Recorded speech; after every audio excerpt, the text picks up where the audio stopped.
Il est 18h30 ici à Paris. Bonsoir à tous et bienvenue sur France 24 dans Paris Direct. Si vous nous rejoignez à la une de l'actualité ce soir, la fin de l'ère Johnson en Grande-Bretagne. Liz Truss a été officiellement nommée Première ministre. On va d'abord partir en Grande-Bretagne où Liz Truss a officiellement été nommée Première ministre. Elle succède ainsi à Boris Johnson.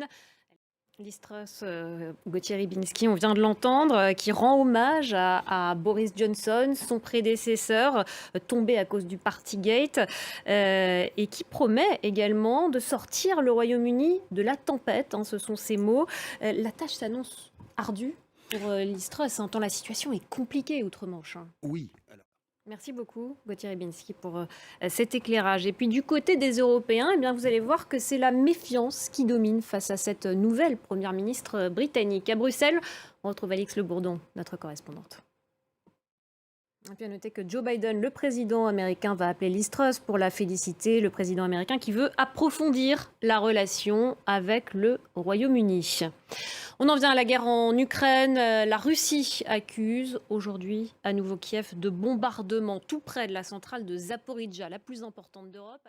L'AIEA réclame notamment l'établissement d'une zone de sécurité. Raphaël Grossi, le directeur général de l'Agence internationale de l'énergie atomique, rendra compte de ce rapport ce soir au Conseil de sécurité de l'ONU. À New York, les précisions de Fanny Chauvin. On en vient à cette attaque dans le nord du Burkina Faso. Le pays à nouveau endeuillé. Hier, au moins 35 civils ont été tués et 35 autres blessés. À l'est de la République démocratique du Congo, le mouvement populaire contre la force onusienne, la MONUSCO, se poursuit. Il dure depuis le mois de juillet. Aujourd'hui, lors d'une nouvelle manifestation, au moins une personne a été tuée par un casque bleu dans la ville de Béni. La MONUSCO est accusée d'inefficacité par la population dans la lutte contre les groupes armés qui sévissent dans cette région. En France, enfin, deuxième jour du procès de l'attentat de Nice du 14 juillet 2016.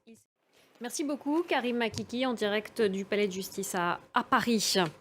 Toujours en France, en cette fin d'été, de violents orages menacent toujours l'Hexagone. L'Hérault et le Gard ont été placés en vigilance orange. Hier soir, il y a déjà eu des dégâts. Regardez.